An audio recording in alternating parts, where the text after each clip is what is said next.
بسم اللہ الرحمن الرحیم نحمدہ ونصلی علی رسولہ الکریم اما بعد فاعوذ باللہ من الشیطان الرجیم بسم اللہ الرحمن الرحیم۔ آج کے سبق کا ہمارا عنوان ہے مد لازم کی تعریف کیا ہے اور اس کی قسمیں کیا ہیں، مد لازم کی مقدار کیا ہے۔ آج کا ہمارا سبق یہ ہے۔ تو جیسا کہ آپ حضرات کے علم میں ہے کہ سبق بیان کرنے سے پہلے بندہ تلاوت کرتا ہے تاکہ سبق کو ببرکت بنانے کے لیے، اپنے عنوان جو سبق کا ہوتا ہے اس کو ببرکت بنانے کے لیے، بیان کو برکت بنانے کے لیے پہلے تلاوت ہوتی ہے، پھر اس کے بعد سبق کی تفصیل بیان کی جاتی ہے۔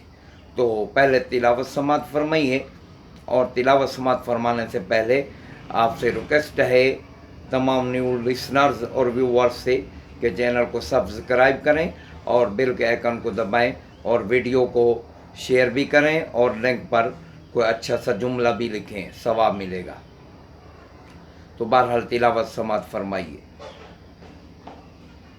اعوذ باللہ من الشیطان الرجیم بسم اللہ الرحمن الرحیم۔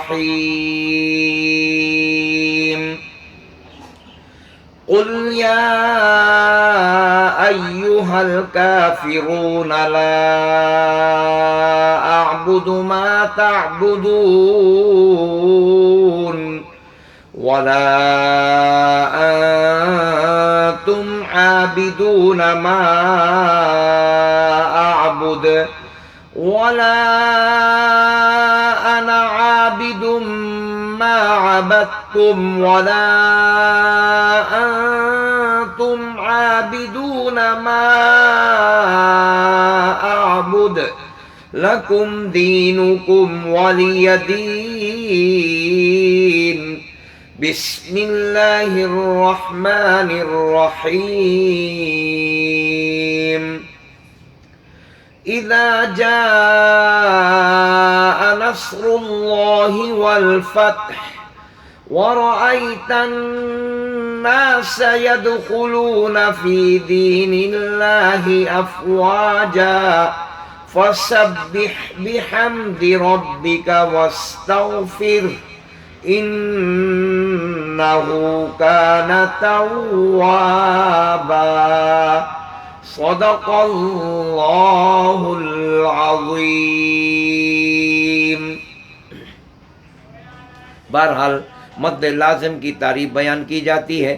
مد لازم کی تعریف یہ ہے اگر حرف مد کے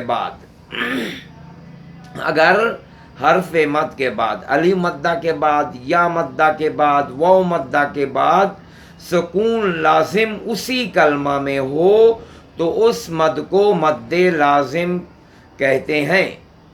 اگر حرف مد کے بعد سکون لازم اسی کلمہ میں ہو تو اس مد کو مد لازم کہتے ہیں۔ جیسے الآن دابۃ خاصۃ الف لام میم حامیم عین سین قاف۔ یہ ہیں مد لازم کی مثالیں۔ لیکن مد لازم کی قسموں کی تعریف سمجھنے سے پہلے ایک اور بات کا سمجھنا ضروری ہے، ورنہ مد لازم کی جو 4 قسمیں ہیں، مد لازم کلمی مثقل، مد لازم کلمی مخفف، مد لازم حرفی مثقل، مد لازم حرفی مخفف، یہ سمجھ میں نہیں آئیں گی۔ اس لیے ان کے سمجھنے سے پہلے ایک اور بات کا سمجھنا ضروری ہے، پہلے وہ سمجھ لیجئے، پھر انشاءاللہ اگلے سبق میں انشاءاللہ ان کی تعریف اور ان کی مقداریں بیان کی جائیں گی۔ تو بعض صورتوں کے شروع میں جو حروف پورے اور الگ الگ پڑھے جاتے ہیں ان کو حروف مقطعات کہتے ہیں۔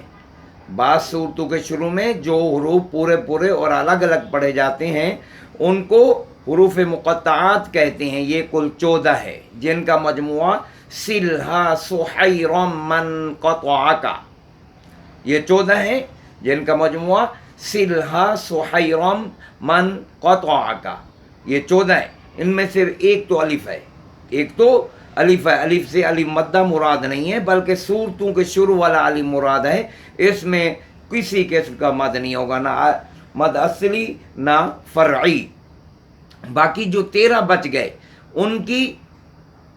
उनकी 2 किस्में उनकी 2 किस्में हैं। 2 हरफी मुक़त्तआत। पहली किस्म क्या है? 2 हरफी मुक़त्तआत। 2 हरफी इनको इसलिए कहते हैं, हर्फ एक है आवाज़ 2 की देता है, इसलिए इनको 2 हरफी मुक़त्तआत कहते हैं। ये कुल 5 हैं जिनका मजमुआ हय्युन तौहुरा, हय्युन तौहुरा, हा या तौहारा, ये 5 अल्फाज हैं।